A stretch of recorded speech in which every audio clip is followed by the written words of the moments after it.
It's podcadzo. Rap has house music roots, Yeah. but I won't. Rap was house music at first. Yeah, Well, not like in sound, but in application. applications. Yes. Music for houses. Music to party to. Absolutely. How do the in-ear monitors look?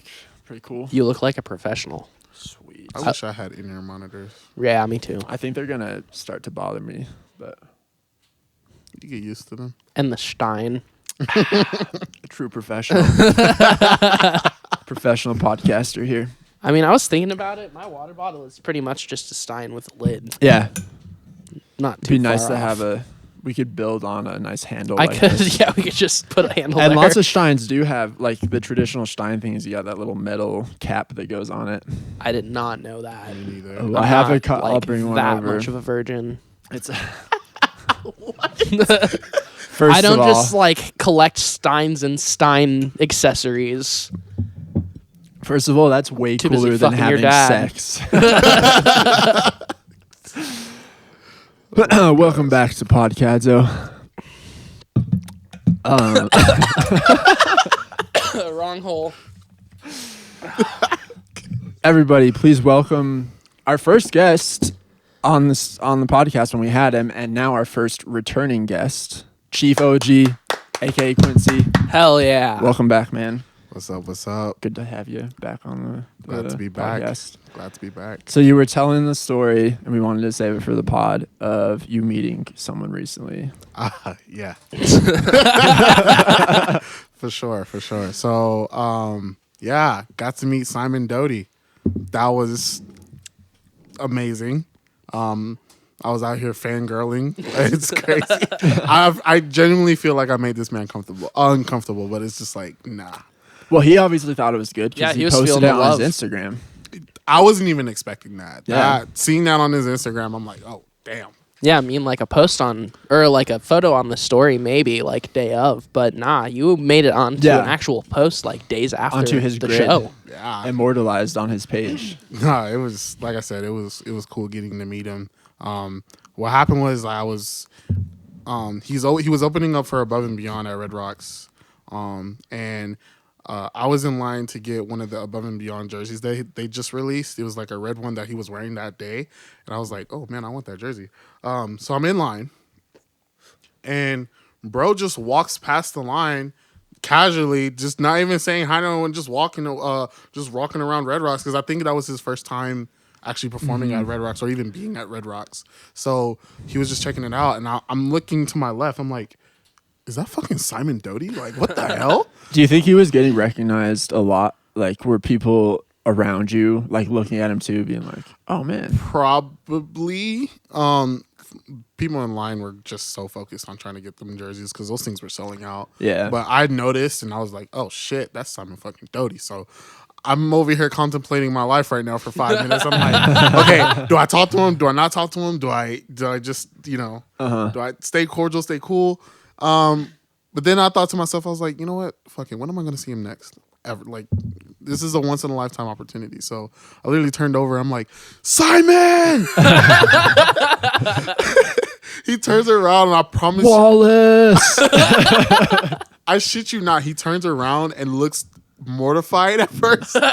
and then he's like, oh, cool. It's just a fan. So I walk up, get to talk to him, tell him, I'm a big fan and, he's inspired me to make some of the mixes that I've been making, some of the house mixes I've made. And, just it's a treat getting to meet him. And yeah, like I said, he's super cool. Wasn't he's not like your typical celebrity that's always no, I don't want to fuck with this guy, who's a fan. He genuinely is a nice guy. And I like I said, it was cool getting to meet him. All right, man. That's fucking awesome. Do you remember, what the first thing was that you said to him? Because I always black out. I've only met full Chris idols Farley, a few times, but I'm always just hi. I like your music, and I like your clothes. It's like Chris Farley mode where he interviews people. He's like, "You remember when you wrote the song yesterday? Do you remember when? Do you remember when? Remember when? Do you remember when? That was cool." Nah, I basically I just told him that I was like I said, I was a big fan and that like I love his style of house music because like nowadays we talked about last time about like the different genres within EDM, right? And nowadays house music is considered tech house is considered the new house, so everyone's playing that. But like his type of house music is good because it's like bringing back that 90s feel of like back in the day when, you know, you would go watch, I don't know, a show like In Living Color and you would hear house music on that. That his brand of house music is like that. And so I told him that I was like, your house like brings back the groove to music that it should be there in the first place. So those were kind of the first words I said, and then after that I kind of blacked out.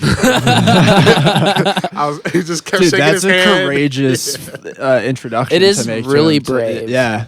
Like, I don't know. To like get in deep about music, like on your first comment. Yeah, I mean, I wanted to because I mean, I'm Yeah, a that's DJ. cool. I'm sure that's why well. he like remembered the encounter and posted it too. It's Yeah, like, this guy knows what's up. We had a cool conversation. Yeah. Yeah. You can spot that real shit from a mile Oh, away. yeah, dude. He's Game probably had knows 1,000 game. fake interactions, but Facts. Yeah. I just feel like I fucked up though because I should have like plugged my own DJ stuff, but. You know. Well, you can do that right now because you also have a new mixtape out. we will send this episode to Simon We'll Doty's tag him DMs in this every single I'll day clip until we this get a shit response. and yeah, similar to what we're doing with jokes on. We're just bullying them into We've a gotten corner. nibbles so far. We've got a single nibble. one nibble. Well, two if you consider the If you first consider the deleted comment, deleted comment. Yeah. I don't even consider that a nibble. I consider that just a plea for, I don't know. Do you not think he was attention, upset? He was but getting made fun of. I didn't actually mean it, guys. Anytime And he someone just wanted says us to ha know. ha ha ha ha ha ha, I feel like there's Came a across little as bit of very anger insecure. behind that. Yeah. both comments started as that. Yeah. Anyways, Awakening Part 2, your new mixtape up on SoundCloud. You Yep. put that out last week? Yeah. It's last week. Okay. So when this comes out 2 weeks ago. Yeah. About. Yeah. Just dropped it. Should go check it out. The Awakening series that I've been doing, it's a 3-part series. Is mainly to just have like a chill vibe because I feel like a lot of my sets have all been like very energy driven, but now I want something more laid back, you know, especially for people who like to listen to music while they're studying or working and stuff like that. So I the day you put it out, I put it on while I was working at home and dug the shit out of it. all right. Yeah. Appreciate that. Yeah, dude. Appreciate that. Yeah, that's mainly the premise of it is, you know, to show the other side of my musical mind, The chill side. the chill side. The chill Hell yeah. side. That's what's up. Yeah. Because you don't come across as chill or anything. Nah. A lot of pent up rage. No, Yeah. seriously. I'm like over here fist pumping. I'm like, I'm out of the air. I'm just fucking rage. That's where you get it all out. And then you're chilling the rest of your life. Yeah. Pretty much. It's a good outlet. Speaking of being chill, I did something over the weekend that I'm worried was not chill. I want to get your guys' opinion on Should I it. drive your car through a playground? But it was dark and I was texting, so. Yeah, God, I mean, damn. it was probably a very important message. No, I went to see a horror movie over the weekend. I saw Exorcist, whatever it's called. Whatever the new Exorcist There's is a new called. Exorcist. It sucked. fuck. It was so really? bad. Damn. Yeah, super bad. Despite that, I wanted to watch the movie. I was in the theaters. These people behind us came in super late, and then we're just like fucking talking like crazy loud. Like it wasn't like they were just whispering back and forth, like having full blown conversations to the point where I could not hear the movie, and I was getting like upset. Just They were festered probably in trying it. to get into the Taylor Swift movie. Yeah, missed that one. Yeah. We'll see The Exorcist. Pretty much the same thing. thing. Yeah, so I was just like festering in my rage for a little bit. I was like, I gotta say something. And because on a side note, I'm trying to do this thing where like I embrace confrontation a little bit more. You know, I've never been a confrontational person, but I'm like, maybe I need more of a confrontational. Even Fuck just, you guys. Even just saying it, you look scared. I reject it. Anyways, yeah, so I finally was just like, I had enough of it. So I looked back and I was like, yo, shh. Like that. That's what I did. I looked, established eye contact, was like, yo, shh. Trying to be like nice about it. I don't know if you can, but like I was going to say more. I was going to look back and be like, yo, can you stop talking? But that felt like too much to say in a whisper voice at that moment. So I just kind of panicked and went to shh, and then immediately after shh, I was like, "Oh, that came well, across I'm out wrong." of things to do. Yeah. And then there was a moment of silence afterwards, and then like 5 seconds later, maybe the lady who was talking was like, "Or what?" No way. Yeah. No, I'm sorry. She said, "And if I don't," that's what she said. Man. Yeah. And then so I was like, a quick surge of panic came over me. I was like, I'm just gonna ride it out. Yeah. Not say anything. Another like 10 seconds passes, and then she's like, "Who does this motherfucker think he is?" No way. And then I'm like, "Fuck. I'll just see if that one slides off too." Yeah. And then I just waited, another minute. Nothing. Was anticipating something. Nothing happened. And then guess what? They did not talk the rest of the movie. Oh, so it worked. Okay, cool. So these people wanted to act hard for what exactly? I don't know. Like, They just wanted to feel like they weren't in the wrong for a couple seconds. because so when she first yelled at me, I was like, okay, I get that. It's annoying to shush people. I might be upset too. But then I was like, no, shushing people in movies is a time-honored tradition, or at least I feel it should be. Like, if you're talking, you just throw back a quick shh. It's a valid response to people talking loud in a theater. Like, what? Okay. But I'm just not the type of person who would normally do that. I just be like, I'm not gonna say anything. Hopefully they'll shut up. Yeah. So the rest of the movie, I was like, kind of like, was that the right thing to do? Was that? I think That was absolutely. Would you guys have done that? Okay. No. Here's what I would have done. I would have turned around and be like, "Can y'all shut the fuck up?" So I can watch this goddamn movie. Yeah. I paid fucking $10 for, and it's so bad anyways. It's so bad. I don't even want to care watch it. Yeah. Right. I'm missing it. Exactly. It's just the idea. Yeah. You're talking I paid $10. over. I'm gonna watch it. I want to watch without people talking. I had 3 specific instances where I went out of my way to avoid conflict, where I feel like I was merely just living my life and people tried to bring me into a conflict and I just ignored it and then felt like a little bitch afterwards. So it's kind of good that I feel like you stood up for yourself, because I feel like the one thing I've learned over the last few weeks is I should stand up for myself a little bit more. I was at the Death Cab for Cutie show a few weeks ago after the set.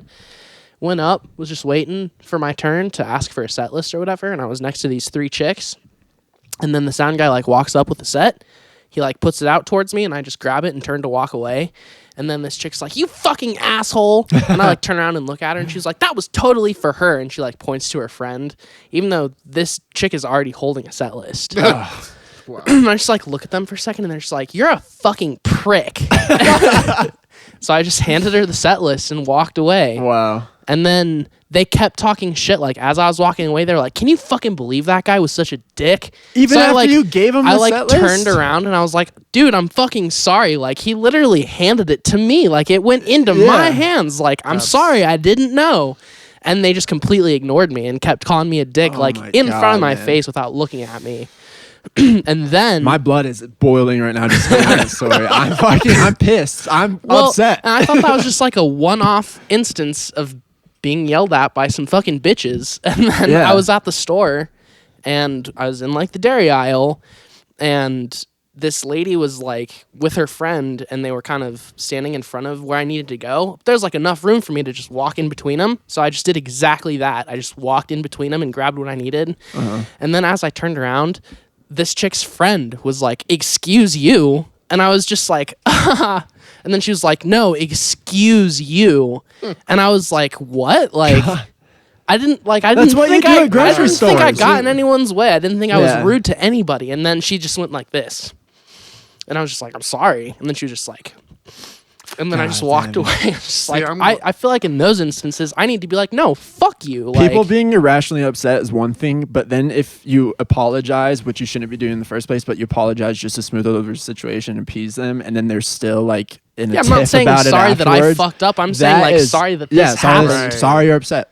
Yeah. That's what you're saying. And then they're still I know you gave in to what I wanted, but still, fuck you, man. I'm gonna act like I'm better than you. Literally, the face she made was the 16-year-old girl who is winning an argument with her boyfriend, where she's just like, "I'm right and you're wrong." Dude. Fuck you.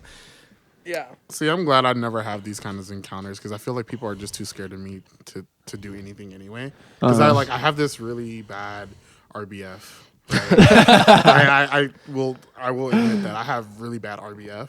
And sometimes when I like look in certain directions, it looks like I'm giving people the side eye. Yeah. And so like all I have to do is give a side eye, and they know not to say a word. Like it's as simple as that. Because if I start talking, trust me, you never want to go out in public again. If I start talking bad about you, like I'm the type of person, I'll match your energy. Like you start yelling at me, calling me a prick, Yeah. I'm gonna say some shit back. It's as simple as that. I'm glad I haven't had to see that side of you, because I mean we're in some shit, but I could. I mean, like I said, I view you as a chill person, but I could definitely see you, fucking. Just don't mess with me or my Pressing. friends. I feel like I don't know. It's kind of the same way for me though. Like I also usually look like I'm really angry, and I feel like usually people don't fuck with me on account of like just kind of the way I look. I guess like I got a lot of tattoos, and like usually I have like a pretty long beard, and I just look like I'm not fucking around. Like I don't know. But lately, just like young white bitches are just fucking with me, dude. I don't get it. Yeah, they're rude. No, I'm telling you, Gen Z and this younger generation, they rude. It is the witching season. It's very much just like a serve me first type thing. Like me. Everyone else is a byproduct of like my universe. Yeah. I had a period of that, of women getting angry at me all the time. I think it just happens in phases in your life. I mean, it's when you look like that. When they're gonna get mad at you. I'm just kidding. Whoa. Anyways, let's transition here into what we're really here to talk about, which is rap. Hip hop, episode 2. Yes. 90s, late 80s, golden era. Mm-hmm. Mostly Nas. Mostly Nas, to be honest. The good stuff. The good stuff. I feel like, well, so getting right into it, you made an interesting comment about new rap, late rap, and how much it sucks. What does... Anyone you want to call out specifically? Yeah, who should we call out for sucking right now? We could tag in this. And don't make me do that. What is... to redux the question slightly, what is like missing from rap lately that like this golden era has, or like what is it about this era of rap that's like particularly special in comparison to like the new shit that's just kind of... Well, new rap now sucks because there's no lyrics to this shit. Like there's no actual like tasteful lyrics like in the 90s, right? It's funny, I was watching a video about this earlier this week. It was talking about how like rap, like early 80s, 90s rap was talking about like the stuff that was going on in black neighborhoods, right? Like, drugs, the crime, the police brutality, like stuff of substance. Nowadays it's about, getting bitches, getting high, getting money, all of that, and that's it. Like but it's funny because I grew up and enjoyed that kind of rap. But now it's gotten even worse, and I don't know why. It's just like rap nowadays there's no tastefulness to it, and it's only about like selling records and getting money off of it, or how many streams can you get on TikTok. Mm-hmm. Totally. So, I think that's what's missing, is that like there's no actual relatableness and tastefulness. And if these young kids are relating to the type of music that's being released now, it's a sad future for America. It's bad. We talked a little bit about that last episode with Austin, like the change from talking about like the struggle primarily in hip hop to, well, first it being just a forms of entertainment like Masters of Ceremony, and then talking about the struggle, and then like nowadays talking almost purely about the flex, like flexing. So it'll be interesting to like, this might be the episode where we see shifting. To a certain extent, we start to see like the mentality of like flex rapping coming into the picture and being more mainstream, but it's still nothing like the way that it is today, where I wouldn't even say today's rapping is flex rapping. It's more just like, it's just like stance rapping, where they're just like saying all this shit that isn't true, or that, isn't relevant to them as individuals, because it's the same shit that everyone else is saying on other records, or it's just like the general trend in rap music. And I think these days rap music is a vehicle for making money. Yeah. Whereas back then, rap music was a vehicle for self-expression a lot more. Well, not even just self-expression, but to get out of the situations that they were in. Totally. You know what I mean? Like I said, like you had Tupac. Pac was out here rapping about the shit that was happening in Compton. You know what I mean? Or even Ice Cube, same thing. Or And like Nas. Nas or Biggie. And then like Biggie would flex a lot, but like in reference to how much he struggled. He was beforehand. proving that there was a come up. Yeah, Yeah. It was more about the come up back then, and now, and then there was a period where it was just about flexing. Like, you know, I have this cool shit. Yeah. And now it's more about, I would say, emulating a image that's already like existing in the zeitgeist. Yeah. But when we're talking about like 90s rap and late 80s rap too, I think we're talking about like probably the sweet spot in like rap's overall story arc so far, where there's like the largest amount of like experimentation with like flow and songwriting and like the rapper's role in the song. Whereas now that shit's like pretty established, and you know, people have an idea of what a rapper should do, and now the rappers are kind of I want to say like pigeonholing themselves into certain images or like lifestyles or whatever, rather than doing what is like genuinely reflective of their scene or their upbringing or whatever it might be. Go ahead. No, Sorry. I was just going to say, but that all just is to say that this is called the golden age of rap. I think specifically because of that, we see like the most change in the genre and like the most experimentation from like a rapper's point of view and also like a producer's point of view. So real quick, could you just define the golden era and like the years it spanned between? And then I guess we can step through the years. Sure. So when we're talking golden era, we're generally referring to rap from like the mid 80s or early 90s up until roughly like the beginning of the 2000s or like the first couple years of the 2000s. And then kind of at the end of the golden era, we start to see the introduction of the bling era. It's white people terminology for it. Essentially just people that decided what to call things. Yeah, But those the guys bling had a era, lot of bling bling on back then. Oh my God. we're kind of talking about the introduction of homies like Jay-Z, big New York Empire rappers, and then I mean, we've got G-Funk popping off at the same time. But yeah, bling bling was the idea of the rapper really just flexing status, saying that, you know, we made it to the top of the status quo. Like, we are the influencers of pop culture now, and like, we're the big dogs. We're just here to like, you know, pretty much explain how we got from where we were 10 years ago to now. And a lot of flexing, the idea of flexing starts to like come up a lot more in rap music, I would say, around that time. But golden era, we just see like pretty much at least one or two pivotal like rap albums coming out every year for an entire decade, which I don't think there's any other genre so of music insanely that is that huge for that long, which is fucking crazy. Yep. So before we get into it, we talked about our, I don't know, experiences with rap or whatever, how we got into it, what we listened to and stuff. But Quincy, I'd like to pose that question to you. What's like, just, I don't know, your experience with hip hop? When did you get into it? What were you first into? So, I mean, I grew up with it. I mean, my parents would be the ones to... We had this... back when I was living in Houston, like, we had this one station called 979 The Box, right? That was, like, the rap station. That's what played all the rap hits, whether they were from the old era or the new... what was current at the time. So, I grew up listening to Biggie, Pac, Nas, Jay-Z, Queen Latifah. Like, I grew up listening to all of that through that radio station. And even my pops would buy the CDs and play it in the house all the time. So rap and hip hop has been in my DNA since I was a child, like since I was born, really.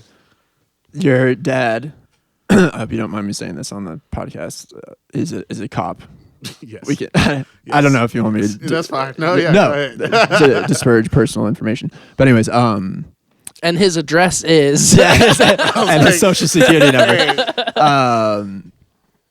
What did he ever have a thing with like the violence against cops in hip hop music, like in the 90s, or the supposed violence against cops, or we never really had that conversation. Okay, it was more so like, I mean, he just liked it for the beats, and I think that's just what it was. He just liked rap music for the beats, but we never really got into like violence against cops and stuff like that. Okay. I mean, because one, I was too young to understand all of that. Yeah. Back then, I didn't start like understanding that until I got to college, really, and just seeing that stuff happen. But yeah, no, he probably did have a problem with it. I'm sure he has a problem with it now, but I don't know. We never really got into that. Yeah. Okay. Yeah. Interesting. It's cool that, I mean, it's like cool to a certain extent that you guys are able to like enjoy it, and it wasn't like more than like politicized. Yeah, it wasn't more like powerful or like important than really like the application that you needed to get out of it. So I mean, you have to understand, my dad's a black cop, first of all. I'm not saying that all cops are bad. Mm-hmm. I don't want to make this whole political or whatever, but like, my dad's a black cop. He's done a lot for our community. Even, he's done a lot for the community and keeping kids out, safe and stuff like that.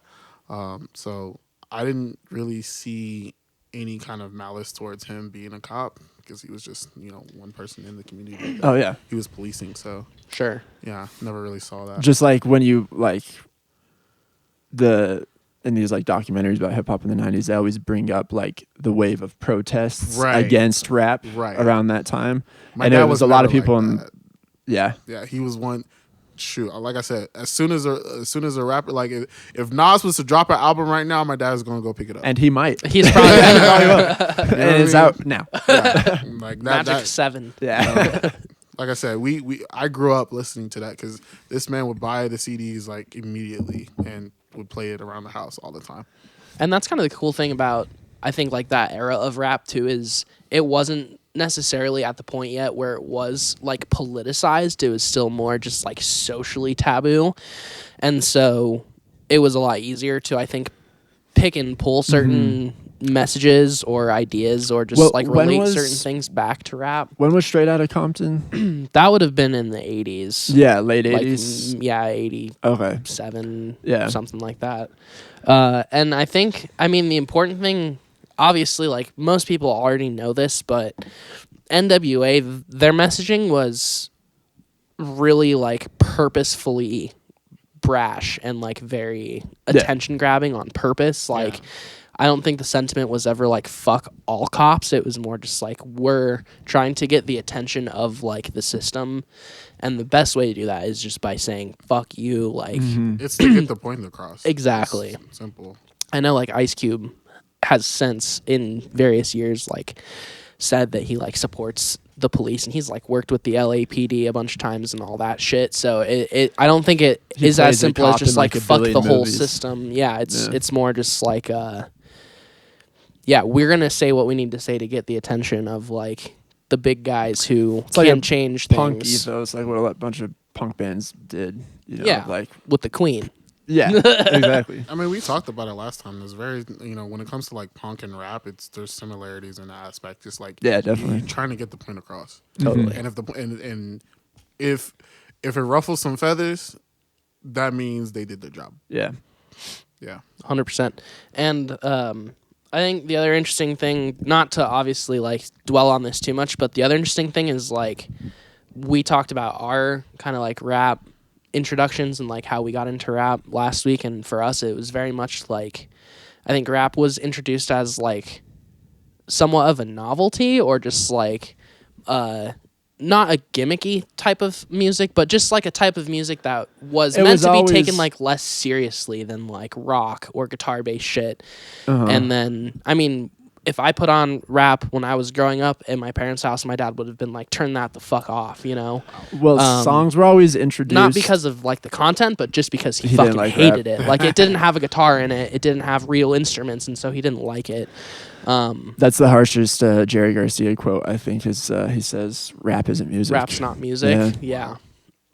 Purely because of, how people thought of music at that time. Like if it doesn't have an instrument in it, or like if there's not someone like singing a vocal melody, then it's like not musical. Which I think is weird. I mean, it's crap. There's some rap music that has vocalists in it. Okay. I mean, rap music is still melodic and based in like, you know, being musical. It's just a different form of expression. Rhythm is a very important part of music too. Arguably the other half. Yeah. I just think it's very kind of like sad that, I don't know, because of that virtue of the idea that around these parts rap's not like the main genre of music that people take seriously, that like we weren't able to appreciate it for what it was until like way later. Whereas I think obviously you grew up with it and like you were taught that it has like significance from like an early age.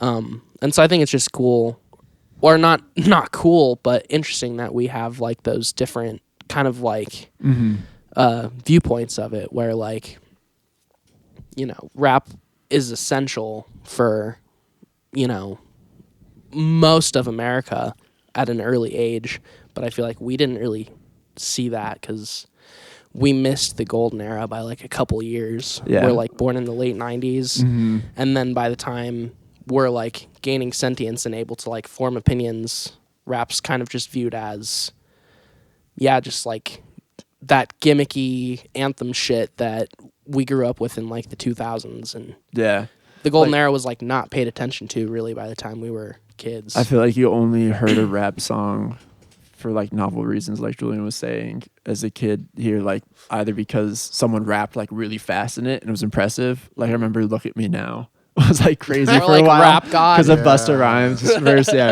or because there was like some hilarious or crazy verse in it. Well, I think that's interesting how you bring up that perspective that it's all like a gimmick and novelty, because I genuinely feel like that's what rap is now. Back then, it was definitely not.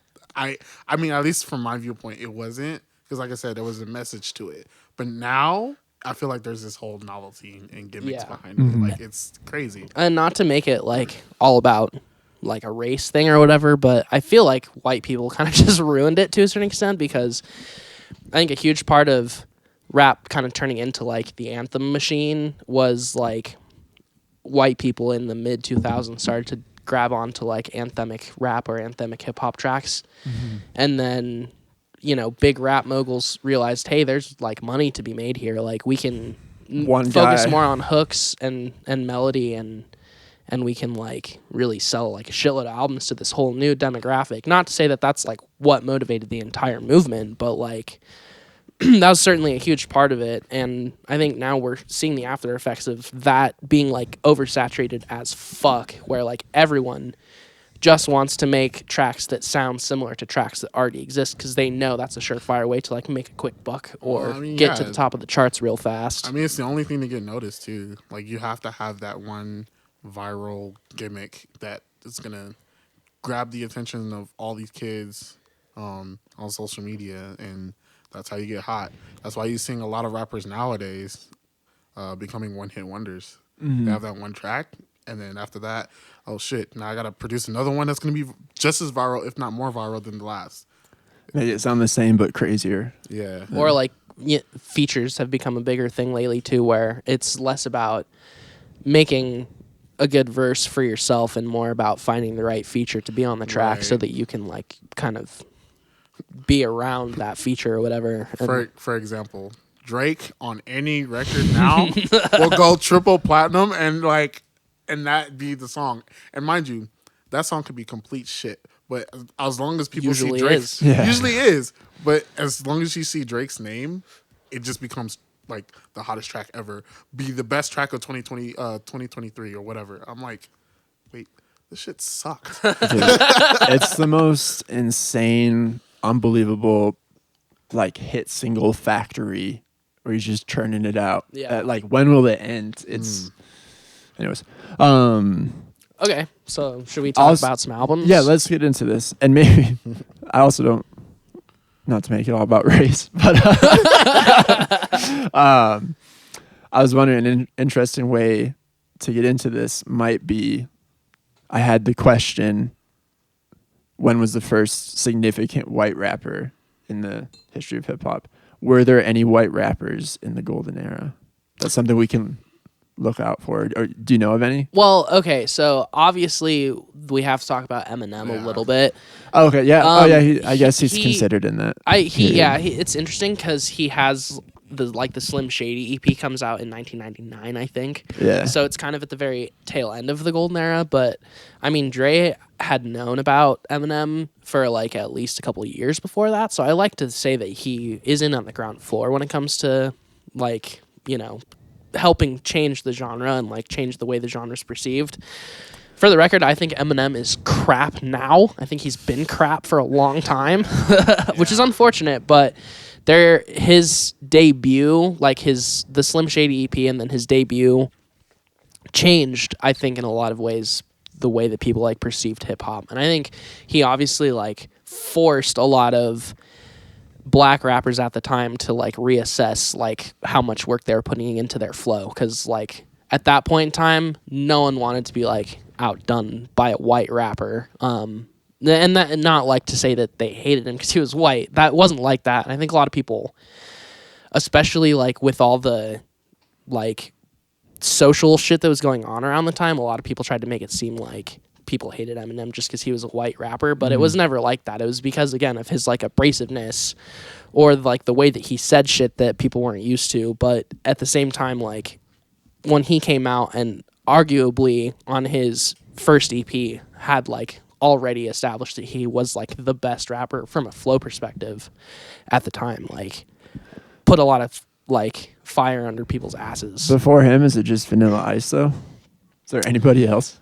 I mean, that's the only one that comes up to mind. Yeah, honestly. Yeah, because then I mean, like in the 90s, I think in the 90s you really still don't see like too many white rappers. It's not until like even like I want to say the 2010s when like white rap is like considered its own like branch of rap, or like there's subgenres of rap that are like created by white people for white people.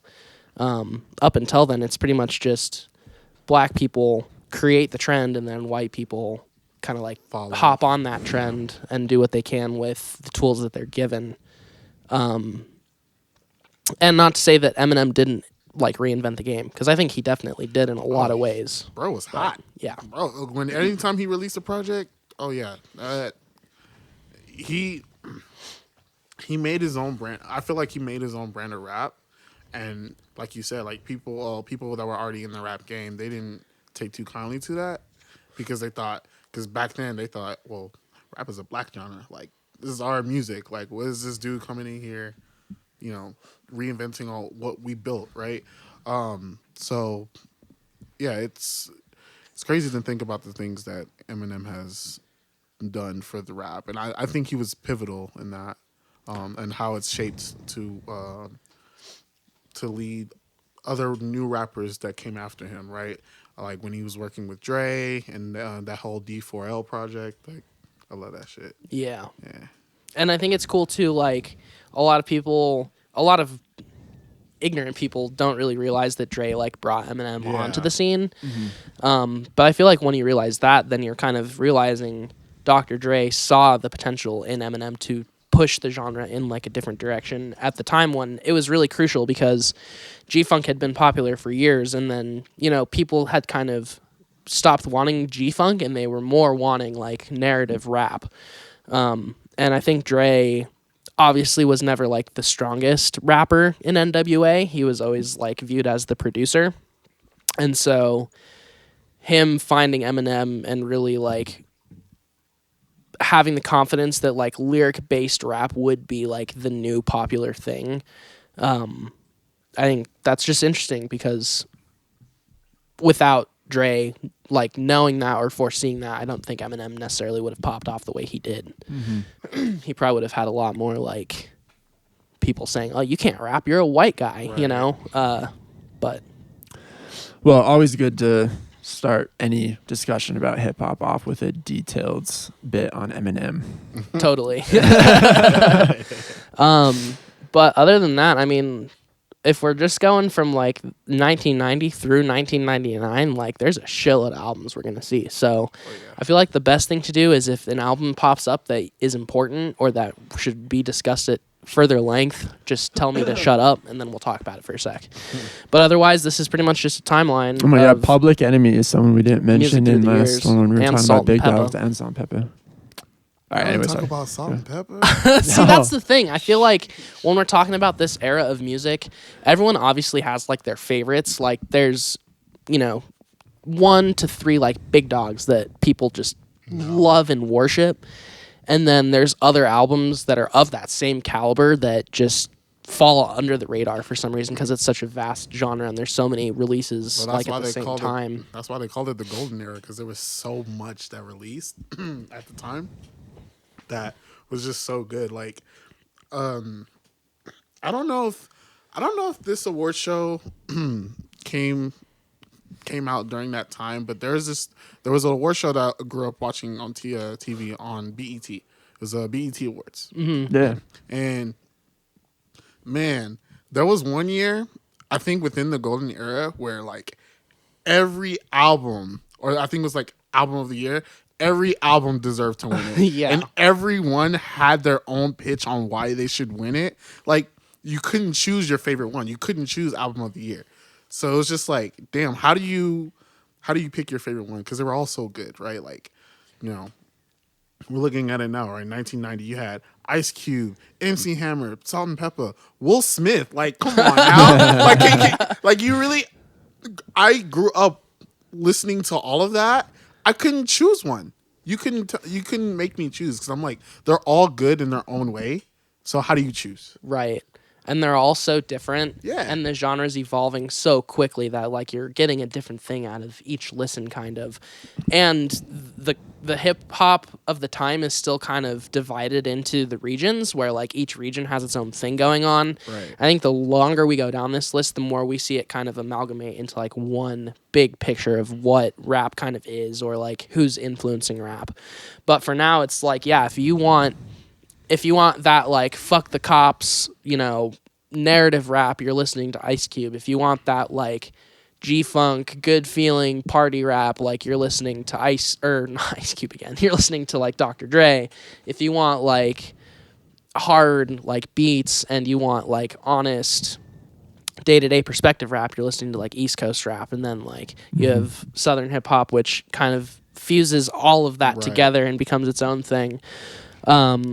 And notably, Vanilla Ice gets a call out from Miami.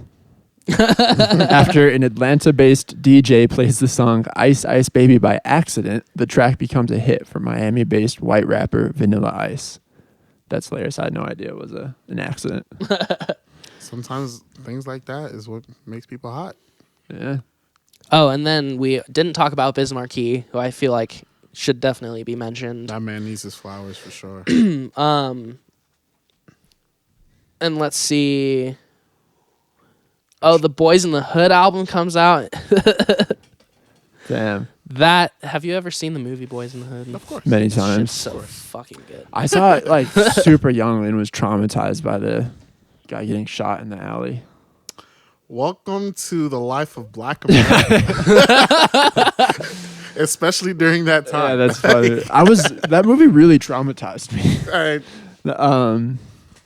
Yeah, man. No, I know it's horrible. It's a great time capsule for like not only the gravitas of the like political and socioeconomic situation going on in the early 90s, but also just like I feel like the way that everyone's dressed in that movie perfectly like time capsules the early 90s, and yeah, it's a really good film. Low End Theory, big one for me. Yeah. So how do you feel about Tribe Called Quest? How do I feel about Tribe Called Quest? You asked me this? Man, Yes. One of the GOATs, man. Come on. What are you talking about? Come on now. I love a Tribe Called Quest. They were my first, I was talking about last episode, my first like favorite group that I ever had, hip hop group. Really? Because a friend of mine showed me Can I Kick It? I was like, oh, this band's really cool, Tribe Called Quest. And yeah, so Low End Theory is probably my favorite album from them. Midnight Marauders is so good too. Yeah. But And Low End Theory, I mean, not to like spend too much time talking about it, but Low End Theory is a Tribe Called Quest's release where they really focused more on production and starting to incorporate like low bass as an idea like into the tracks, which I think is really interesting because a lot of people now just I feel like automatically incorporate like low bass with rap, but it was something that was like conceptually introduced as an idea, really starting with Low End Theory, where the whole idea was let's make shit that's really low and that vibration is like a huge part of like the overall atmosphere on that record. And then De La Soul also in 1991 puts out their second record, which is called De La Soul is Dead. And that record, I think, well, maybe their first one is considered alternative rap, but that second record is definitely like viewed as one of the first alternative rap records, which is interesting. There's already like a counter genre of rap happening only like 5 to 7 years into its like really major transformative years. Do you guys like De La Soul? Yeah, they were one. It's funny I didn't like immediately get into De La Soul after Tribe because they're very like groups that are compared often.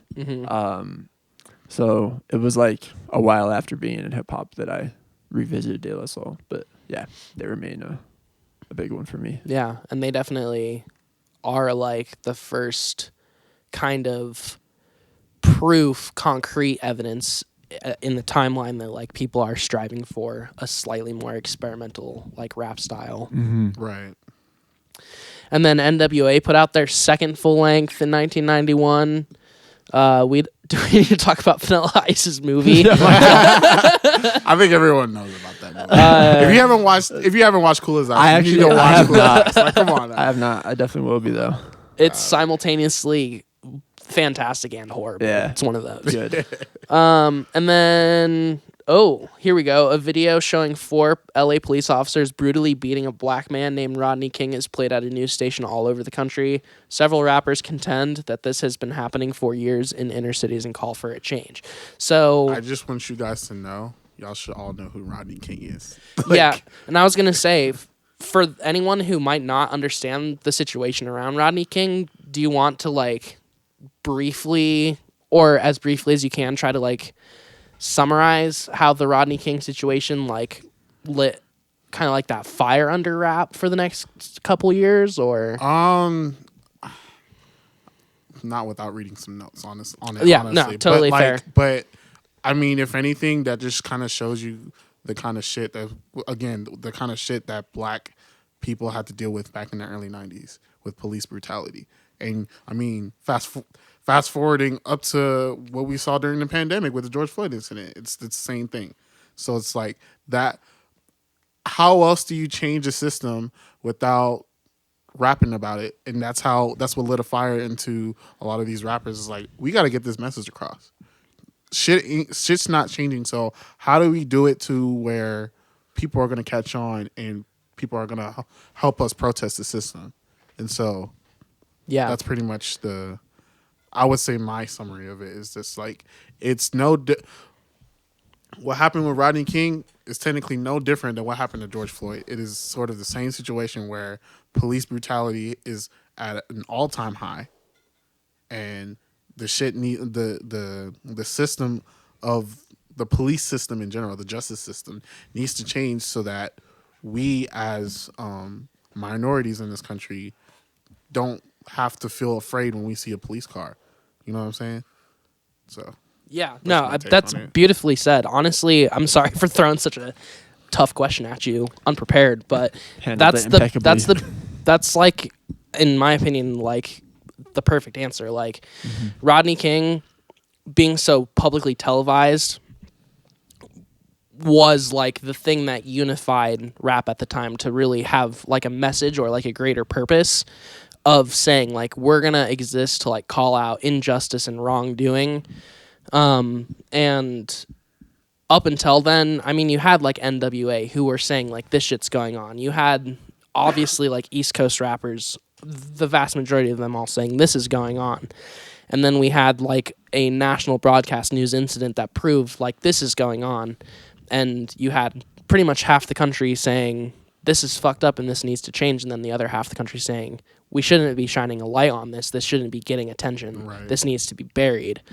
And that response, I think, is what ultimately like politicized hip hop, made it into an either like you support the idea of and like hating cops and, you know, wanting like political unrest, or you know, don't like hip hop and you are like a respectable citizen. That's how it was meant to be like perceived, or not how it was meant to be perceived, but how people wanted it to be politicized and split in the early 90s. And I think that like kind of the important thing that was kind of mentioned at the beginning of this is a lot of people that enjoy rap now don't even understand or know about Rodney King, and that's like a huge part of the story. So it's just kind of sad in some ways that things like that get overlooked. Y'all mind if I bring us a crazy scenario? What if like back then like social media existed, right?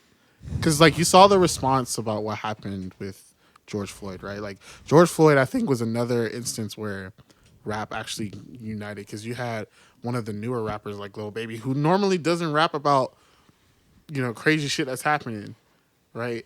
Rap about the whole like police is, you know, brutally killing us and so on and so forth. So it's like, imagine had social media been a thing during the Rodney King era. The globe would have saw it, Right? Not just like the country, the globe, because you had, you know, with George Floyd, you had protests all over the world for that. Here was just, you know, here it was just in the United States.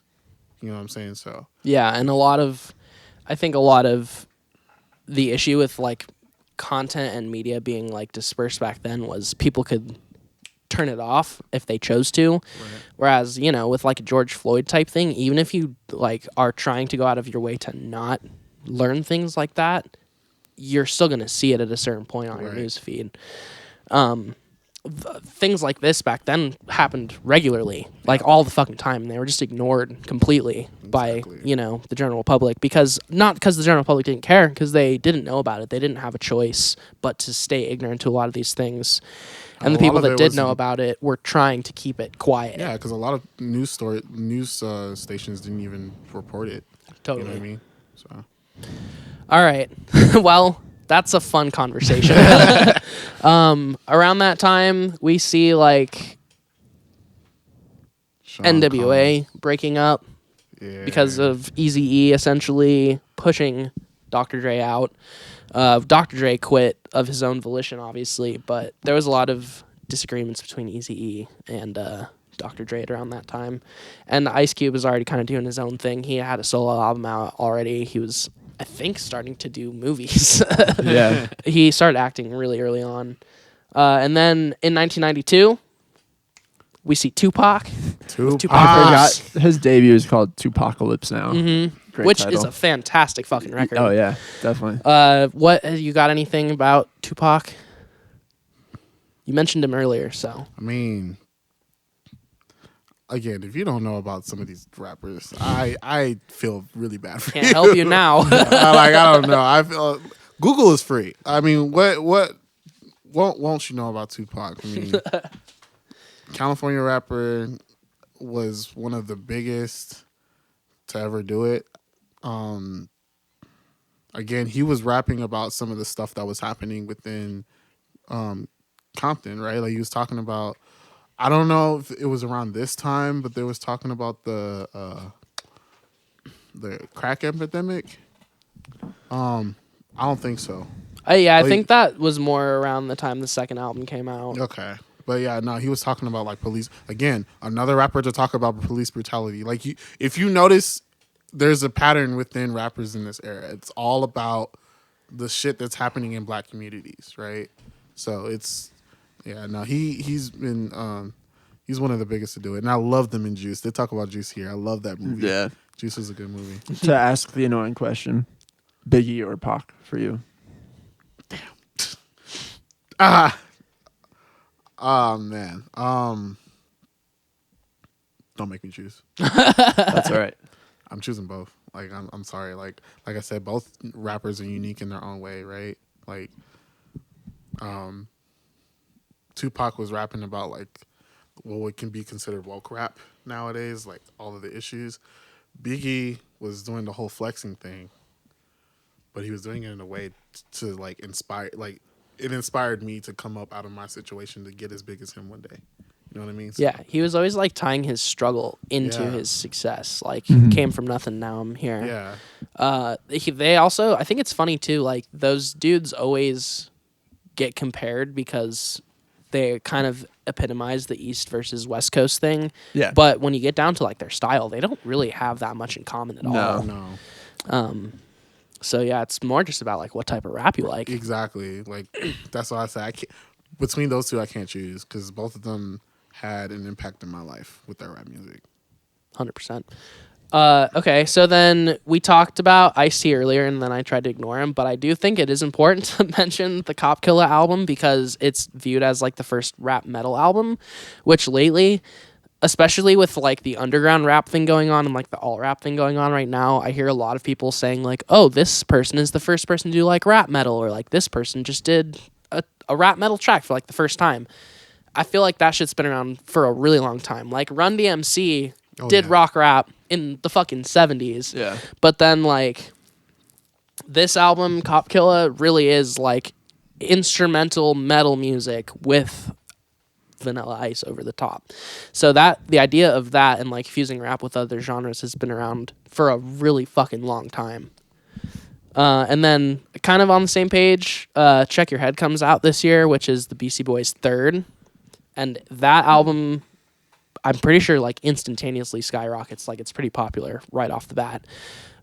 Which again, that's before Eminem, but I don't really feel like people view them as like white rappers. Like it's a different class. Yeah, different class. And then let's see here. Oh, we see Puffy coming on. Oh yeah, wait, scroll up real quick. Yeah, I remember this one. He was on the last one in '91. It said he was promoted to A&R at just 20 years old, and he got his first producer credit.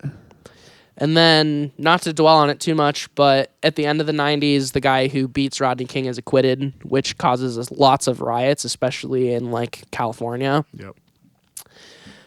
Which again just pushes, I think, a lot of steam underneath rappers of the time. Like they feel a greater responsibility to like do social justice to the best of their ability. Yeah, because they have a platform. 100%. Yeah. And there's a lot of the for a lot of people too, this is the first time that like poor black people are able to have like a platform and maintain a platform. And so that's another like it's not the first time ever, obviously, but it's one of the first times where like there's larger and larger groups of like black folks rising to like social influence. Right. I saw they talked about Snoop Dogg earlier. Yeah, Snoop Dogg, I think, would have, been like in the late 90s. Doggy Style comes out like 98, I think. Yeah, I think it was late 90s. And like, so by this point, the East Coast versus West Coast thing had already started to emerge. And that's one of the craziest sagas in music history ever. Like, I feel like that's an endless well of like movies and shit to be made out of the East Coast versus West Coast dispute. There's just so many like fascinating stories from that and how it all developed. It's crazy. Right. Like just Suge Knight as a character and Sean Puffy Combs even as a character. Puffy. Yeah. I think really the only thing to mention from this group of notes is obviously Tupac puts out, what is this, 93? He puts out his second a year after his first. Mm-hmm. Generally viewed also as pretty like controversial because of a lot of things that he says on it, but also I think this is when people start to see rappers that also have like a soft side because Tupac does a lot of rapping about like self-reflection and just like personal emotions, and I think that's when people can see like, or people start to see like tougher MCs as, you know, like people that have like hearts and souls also. So I think Tupac deserves a lot of credit for that because I think a lot of rap now is like super in its feels. Like a lot of rap is just like love songs. Yeah. Maybe not to people, but love songs about certain things. I think it depends on the rapper and who's rapping them because some of them are like love songs. Some of them are disguised as little songs. Yeah, that's fair. Yeah. And then Puffy has his own label in 1993. Bad boy. Yep. And I think, B.I.G. comes into the picture around this time for Puffy. And then, Snoop Doggy Dogg releases his solo debut in 93. Okay, so I was a few years off there. I listened to Doggy Style in its total a little bit ago. Doesn't hold up for me. I don't think it's a great album. Yeah, I kind of agree. Like, I don't know. I can listen to like Illmatic and like 4 times a day, and it still like hits me super hard every time. But Doggy Style, the first time I listened to it years ago, it hit me super hard. But now when I listen to it, it's kind of just like a little bit of a gimmick, almost. Because I think they're trying to, and I don't think it's necessarily Snoop Dogg's fault. But at this time, they're really like relying pretty heavily on G-Funk being like the main influencer of like the tracks. Yeah. And people are pretty much over G-Funk. Not to say that Doggy Style isn't huge, because it is. Like, it is huge for years and years. Like, it's a very big album. But I don't know. It's just like the tail end of an era where like rap was already starting to break off and do something else. And then Doggy Style just is like the landmark. Dying breath. Yeah. Yeah. The bookend. But still super important. And also Snoop Dogg, Snoop Dogg wasn't the first guy to rap about weed, but he was the first guy to like kind of make that like his persona. Like, I'm the weed guy. Yeah. Still to this day, it's his whole MO. I didn't realize Wu-Tang and Notorious B.I.G. emerged in the same year. I'm telling you, during this era, it was a whole lot Yeah. of stuff that came out. Like Cream, Cash rules everything around me. Like, come on now. People still say that like as a catchphrase almost all the time. Yeah. And also just from like a stylistic standpoint, obviously that's when we start to see like gritty rap driving a lot, where like people like it because it's kind of raw, people like it because it's kind of stanky, people like it because it's not necessarily like polished and finished well. It's just like a very honest. It's like sorry, Quincy. It's insane how many people have emerged from this era that are still like certified A-list relevant superstars. Like, how, like, what other span of, if you really think about it. No, it's not. Like, what other span of like 4 years could you think of that like made as many superstars, like bona fide superstars that are forever in pop culture? I couldn't name it. Like late 60s, maybe for rock musicians, and then early 90s for. So even from like early 2000s, how many people are really like still relevant who came, like Eminem, Jay-Z, Lil Wayne's a little bit later, but we'll say Lil Wayne still. Master P. I would say Master P is, in my opinion, still relevant. Well, relevant, and even but still like Diddy, not or like Puffy. Yeah, whatever. not like a pop culture figure like Snoop Dogg is, or like a lot of these people. I don't know. I mean, you're super right. I think the thing that's cool about rap for us, like being the age that we are in the middle of its like existence. Like when our parents were born, it didn't exist, and then like through their lives it got created, and then through our lives it really found its footing and gained prominence and relevance. And that's like the only genre I think that we can say that we've seen it come from like inception all the way through like full acceptance and like universal approval. Right. And it wasn't that long ago. Like, a lot of these people were a lot younger than us when they came into prominence or like got super famous, and so they're still pretty young now. And the other interesting thing about that is like they're still around and still, like you say, relevant A-listers, but the genre is nothing like it was. Like, it's changed so many times since then. So not only is it something we've gotten to see solidify itself, but we've also gotten to see it like change and break off into all these different things over time. And then Tupac gets arrested. Oh man. Let's see, Midnight Marauders, which again, a year after Low End Theory, and that's crazy output. Like, a lot of rock bands at the time are putting out an album like every 2 years, every 3 years, and there's not necessarily like pressure for a release. But I think a lot of these rappers felt like pressure to be continuously putting out releases, to continuously stay relevant or push the genre forward or whatever it might be. And I don't think there's too terribly many like rock bands where if they put out an album every year, they're all certified fucking bangers. But like Tupac, Tribe Called Quest, like even Nas, because he put out Illmatic and then the second one like a year later. They're all just like super good still. There's not like weak content. Right. There's a high profile moral activists call for a boycott against gangster rap, such as Tupac, Dr. Dre, and Snoop Doggy Dogg. And a lot of that, well, not a lot of that, but part of that was because Tupac had just been charged with shooting off-duty police officers. And so, again, people were just like looking for reasons to like shut it down at this point, saying that it calls for violence or that it promotes like harmful behavior. But really, if you listen to the music, it doesn't not really do that at all. Right. It's more just saying like this is what's going on. Yeah, it's more making you aware rather than promoting violence. And that was the excuse, is that we don't want our kids tainted by this kind of music and end up doing the same thing that these rappers and gangsters are doing and blah blah blah. And I mean, fuck, it kind of worked. Like when I was a kid, if I wanted to listen to rap, my mom would have literally been like, "Oh, I don't want you hearing that because it's like too, it's too violent, it's too aggressive."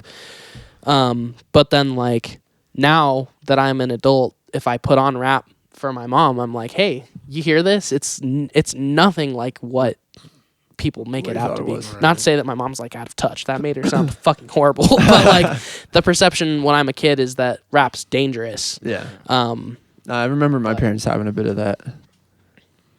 We definitely got to talk about Queen Latifah. All right, let's talk about Queen Latifah. Come on. Oh, man. That record there, Unity, oh, man.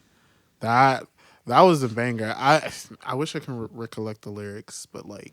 Black Rain becomes the first solo album, or first gold album for a female solo MC. Yeah, she was one of the pivotal, female rappers out there, because even now, there's not that many female rappers out there.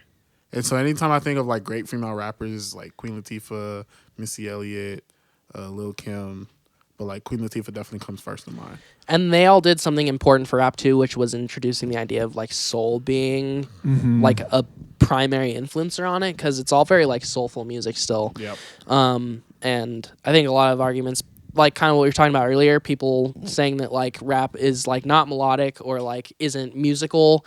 There's a lot of early rap that proves like melody and just overall like musical content is like a huge part of a track. Right. And then Salt and Peppa putting out Very Necessary, which I have to say, I'm ashamed that I didn't say this last time, but that's probably one of my favorite rap albums. A very like balanced composure of, again, like that soul and that like personal experience mixed in with like a greater message. And now we're in 1994, which this is my favorite year for hip hop. Yeah, just because of Illmatic. Because so Illmatic does come out in 1994, and I do think that might be my favorite rap album. But Southern Playlist at Cadillac Music by Outkast also came out in 94, and that's probably my second favorite rap album of all time. Like the first three Outkast albums are, in my mind, all like perfect. But Southern Playlist at Cadillac Music just has like such a fucking vibe to it. And it really is, in my mind, the first like Southern hip hop album that proves like, hey, we're not here to fuck around. Like we're big dogs down here in the South. Like a man of culture. He knows. We're gonna take like, all the different context clues and different things that have been laid before us, and we're gonna take all of them and incorporate them all into our mix. And Outkast also, I think, was the first group of like rappers that really started out as like producers. Like the idea was, let's make the best, most like banging tracks that we possibly can, and then let's like add the rap to that. Like, they literally had the album done, and then, you know, they got Big Boy and Andre to just, like, they just found them. They're like, you guys are young rappers, you want to, like, rap over these tracks, and then that's how Outkast became Outkast, which I think is fucking sick. That, like, collaborative nature and the idea of having a fuckload of producers working on a project obviously stays pretty relevant today. So there was like I think it was before Outkast, I could be wrong, but they did like this insane collaboration of Atlanta rappers, the Crips, is that? It was the same producer group. Okay, yeah. Yeah. And so, yeah, that's basically my spiel. Nas and Outkast. Very important. Bone Thugs and Harmony. Oh, one that's we important. failed to mention last time, but also a group I've largely slept on. I never got too into Bone Thugs and Harmony. Did you guys? What's today? What's today's date? The first of November. Wake up! It's the first. Of November. Come on, dude. Good catch. Like, you want to talk about slept on? Like, yeah, they definitely. They don't get their flowers. I mean, it really just depends on, again, like, this era was so difficult because it's like, who do you choose? I remember listening to Bone Thugs and Harmony a lot, right? Because if I recall, and I could be wrong, but like, they were I think they were the inspiration for when Nate Dogg came into the picture, because they brought that whole soul and melodic elements to rap music, right? Cause, that makes a lot of sense. You know what I mean? Like, they were I feel like they were the ones that brought that kind of style to rap music to the forefront, because you didn't really see a lot of it during this time. Yeah. Yeah. Absolutely. That's a really good point. And honestly, I kind of sleep on Bone Thugs and Harmony too, but that makes a lot of sense. Yeah, I'm familiar with the hits, but I don't think I've ever like listened to an album through. So I'll do that. For sure. You've convinced me, Quincy. You got to. All right, 1995. Birthday. So, in 1995... Oasis puts out What's the Story, Morning Glory. No one gives a fuck. Tupac gets shot in 95, which is a pretty big deal.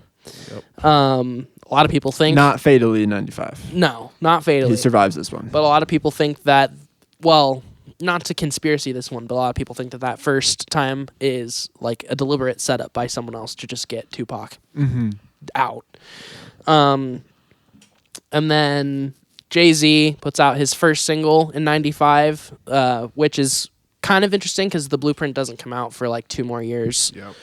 But yeah, I think Jay-Z pretty instantly takes off too, because he's widely viewed as like the first, and correct me if I'm wrong, but he's widely viewed as like the first major New York rapper who is really just fully narratively rapping about his life. Like, it's a lot more freeform and a lot less like structured, and a lot more just first person point of view. Like, this is the story. Right. Yeah. And then ODB in 95 becomes a pretty big deal. He gets Doesn't arrested. he get arrested? Oh, yeah. Picks up food stamps in a limousine. Golly. And then Tupac puts out Me Against the World, which I think in a lot of ways is his best record. I don't know. But I feel like it's his best because it's more stripped back look at Tupac's like insecurities and like his feelings and the way that he views the world. I didn't even know he wrote that in prison. Dang. Shows you how out of touch I am. I didn't know it's that. released while he's in prison. Yeah, it came out while he was in jail. Okay. Mm-hmm. And then let's see here. So at the Source Awards, Suge Knight publicly insists Puffy comes on stage, adding fuel to ever-growing tensions between East and West Coast. So this is when it reaches a boil. Yeah, East and West Coast rap, as like the idea of East versus West, is like at a pinnacle at this point in time. And Southern rap, I think, is being discussed, but it's not really part of that picture. It's still very much East versus West. And this is when he's like, if y'all don't want your producer on your songs, up in the videos. Yeah. When Suge Knight says that, because the view was Puffy was piggybacking off of Biggie's success to kind of, he was doing like his own verses and stuff and appearing in all the music videos. So Hey, it worked. Yeah. And then talk about a cultural icon. Yeah. Another interesting thing, not to spend too much time on it, but Snoop Dogg is shooting a music video in New York, and a bunch of members of his gang are like shot at while they're in New York, which is interesting because, again, just East versus West at this point was literally like, if you represent the West Coast on the East Coast, you could fucking die, and vice versa. And I think that that's interesting too, because I think that a lot of that East versus West was pushed by like media and like news outlets at the time trying to, politicize rap more. And then Easy gets AIDS. 95. Huh? Yep. And Junior Mafia. Fuck. Do you guys know Junior Mafia? Yeah. Did you ever listen to that record? No. Dude. Oh, fuck. I can't believe I didn't mention this sooner. I think the Junior Mafia record might be in my top like 5 or 6 best hip hop records. See, it's fucking amazing. That's one of those records that I probably skipped over. I don't think I probably did listen to a track of theirs, and the fact that they were the ones that provided this showcase Lil Kim. Mm-hmm. Lil Kim on the Junior Mafia album is fucking amazing. I forget the name of the song, but there's a song where Lil Kim and Biggie are just rapping back and forth to each other as a couple. Yeah. And that song fucking rules. Like that is one of, maybe, obviously there's like Queen Latifah, there's Salt and Peppa, but like she's just such a fucking bad bitch on that record. Like, it's one of the first times where I listen to like OG hip hop and I feel like this is a very strong like female presence on the song. Like, well, like with Lil Kim, like she was like really raw and gritty every time she rapped, because like with Queen Latifah it was more soulful, more, And Queen Latifah was very positive. Yeah. Whereas like Lil Kim is just like, I'm gonna be in your face when I rap about. She doesn't take any shit. Yeah, Yeah, that Junior Mafia album fucking slaps. And then Will Smith is in Bad Boys. Oh, gosh. Will Smith swerves around all the drama and stars in Bad Boys. Yes. Oh, the brat, man. And then Snoop Dogg is acquitted of second-degree murder charges at the end of the year. That's a crazy story. And then at the very end of the year, this is kind of a big deal. Suge Knight gets Tupac out of jail and then signs him to death row. And then this is when the beginning of the maybe not the very beginning, but this is when the Biggie versus Pac stuff like really intensifies on a personal level, because Tupac thinks that Biggie has people like out for him, essentially. And then 1996, All Eyes on Me comes out, which is a Tupac record. Maybe that one's his best. I don't know. It's hard for me to say. But All Eyes on Me is pretty much like an album about that idea of like, people are watching me, people want me dead, people want me hurt because of what I've said and what I've done. And then You had a rhyme in there. Thanks. That had a nice flow to it, actually. Jay-Z and Biggie start hanging out, I think. Yeah. And then the second song from Bone Thugs comes out, and it's nominated for a Grammy. Fuck, I really have been sleeping on those guys. There's so much that came out. Oh, and then The Fugees. Yeah. You listen to the Fugees Also, at one all? we neglected to mention. I feel like, I don't know, I could be super wrong about this, but if you're growing up with like OG rap and OG hip hop, then the Fugees were probably in the mix a fair bit. There were, because look at the group members: Wyclef Jean, Lauryn Hill, and Pras. Yeah. Like, Wyclef Jean was one of the biggest reggae rappers. As a matter of fact, I was listening to a lot of that because my parents are Nigerian, and reggae and Nigerian music, people are gonna probably say that I'm stupid for saying this, but they have their similarities. Yeah. Right? Like reggae, you can listen to reggae music and get a taste of what African music sounds like. At least African music back in the day. it had some a lot of reggae influences. So of course, Wyclef Jean and then Miss Lauryn Hill. Of course, come on, like I love that woman.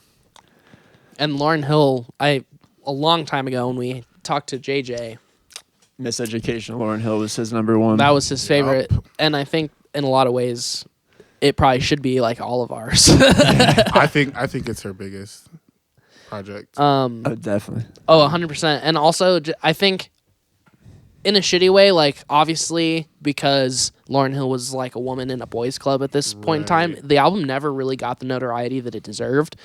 And we always talk about like, I mean, I'm always talking about Nas and like Outkast being like super influential for like that type of like soulful rap at that time, but Lauryn Hill deserves like as much, if not more. You don't think she's gotten the notoriety?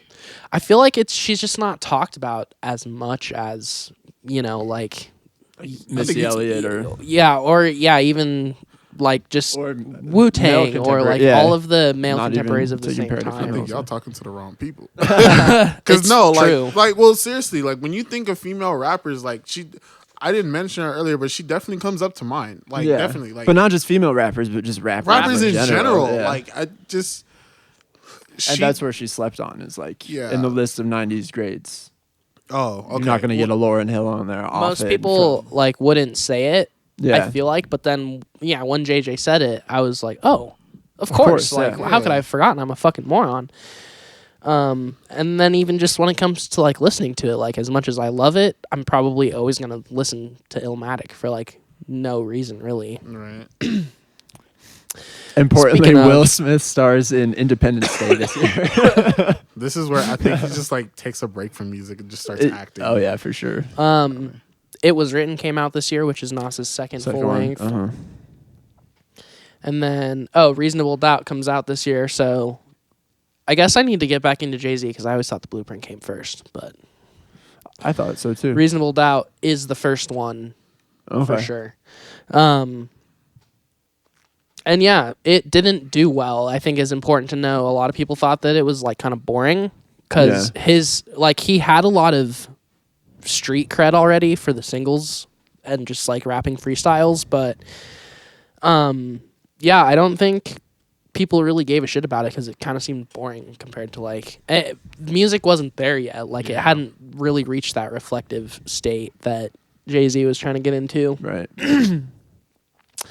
And then Outkast puts out ATLiens, which again, probably in my top 5 or maybe top 10. Like out of all my favorite hip hop artists or like albums, the first 3 Outkast albums are hands down on that list.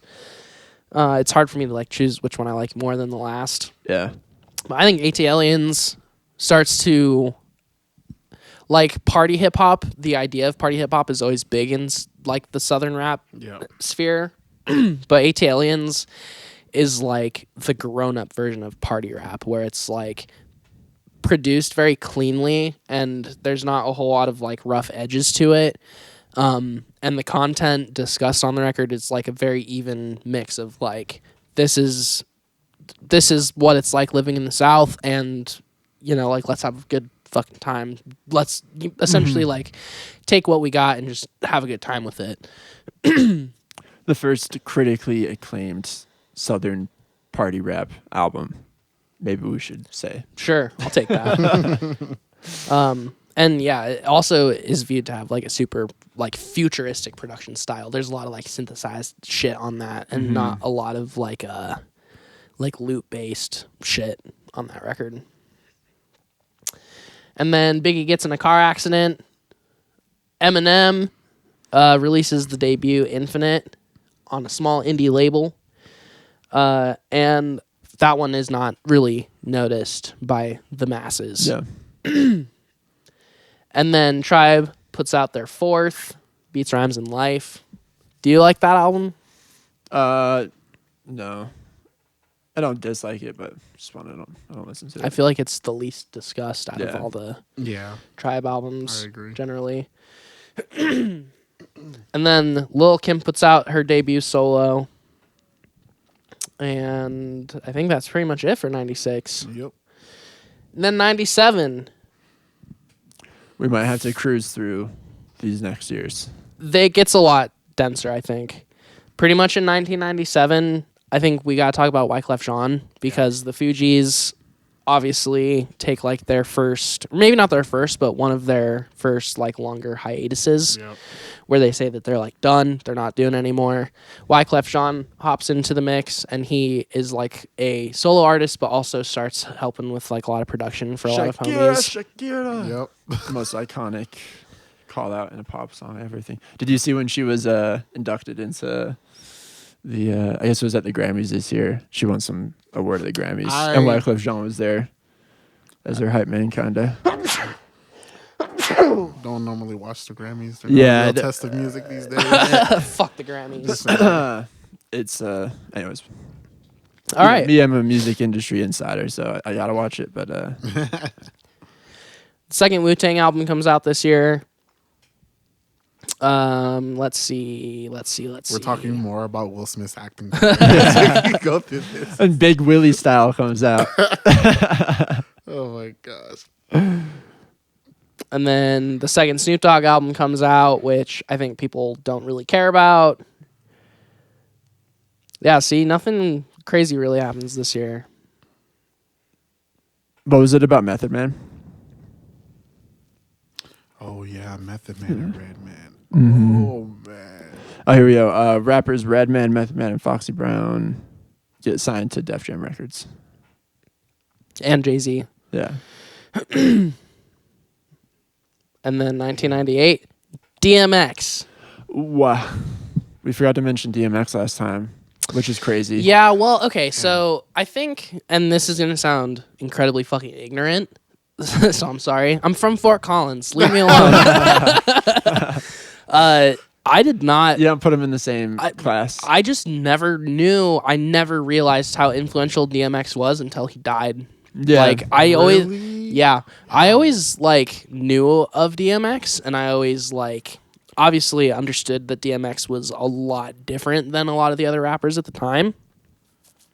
I just never really realized that he was like such an institution to like so many people, and that he was like the main influence for like so many rappers that rap today, which again just speaks to how little I actually understood about the scene. But yeah, I mean, he was fucking a really, really big deal, and like viewed as like by a lot of people, he was viewed as like one of the first like mainstream hardcore rappers. Mm-hmm. See, I have a weird perception of time, I think, around the late 90s, because I had no idea DMX and Miseducation of Lauryn Hill came out in the same year. I thought Miseducation of Lauryn Hill was way earlier, and I thought DMX wasn't around until the early aughts. And I think that's kind of the thing with DMX is like, when I think of the late 90s, I'm thinking of like party boy rap and like that feel good shit. But DMX is really comes out of the gate as like a hardcore rapper where like he's introducing or reintroducing like the grittiness of rap back into rap. Yeah. And I never saw it as that. I never really like heard people credit him with that until after he passed away, which is unfortunate. But all right, let's look at 99.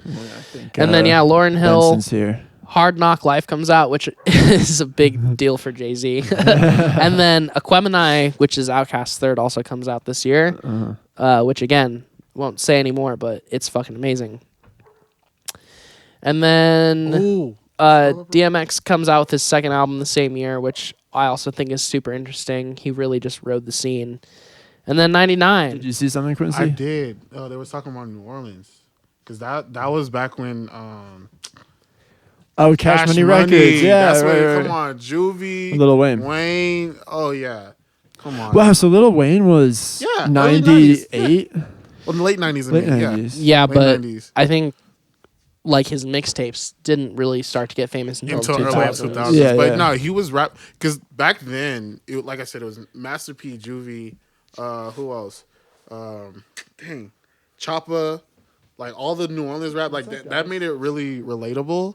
Because I don't know, because like Katrina hadn't happened yet, but like New Orleans and Houston had really strong ties. Yeah, and like I was always listening to that kind of music growing up too. Like they were kind of like a party rap kind of style. Like you you would go to a club or you would like throw a party, and those are the that was the music that she was listening to. Because I ain't gonna lie, back then I was a young juvenile A little kid. bit of a partier. Yeah, a little bit of a partier. Nice. Yeah. All right, let's hit 99 super quick and then call it a day. So I Am comes out in 99, Nas is third. People kind of accept it, but it's not like as popular as his first two. And then Jay-Z, Hard Knock Life Tour happens with Redman. Lauryn Hill's debut wins 5 Grammys, which I think is pretty important to note because we just talked about how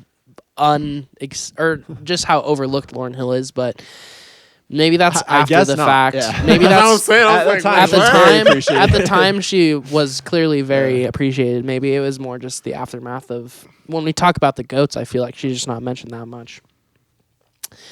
And then Slim Shady LP comes out, which is 99, and I think Eminem pretty instantly gets notoriety for either being really good at rap or for being like one of the most crude and crass people in like the mainstream in a long time.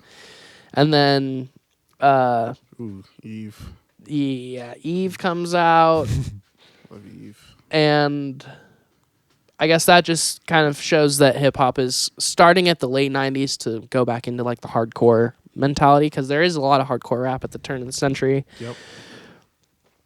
And then The Chronic comes out, and that's pretty much it.